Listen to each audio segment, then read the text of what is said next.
non vuol dire non importa quanti morti ci saranno, ma vuol dire non importa quanti soldi spendiamo.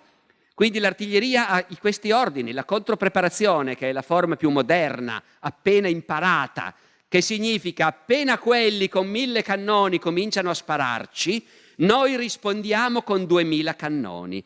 E loro ci sparano un giorno intero e anche noi gli spariamo un giorno intero. Spariamo ai loro cannoni, spariamo ai loro comandi, ai loro magazzini, alle strade. Le truppe che vengono all'attacco dovranno passare da qualche parte, no? E noi spariamo lì, continuamente, senza risparmiare. È la prima volta che l'artiglieria italiana si comporta sul Piave in modo moderno. La contropreparazione vuol dire che le truppe austriache che si preparano all'attacco vengono schiacciate nelle loro trincee di partenza da una marea di fuoco. Le truppe, i comandi, i centralini, saltano i telefoni, comincia già male, insomma.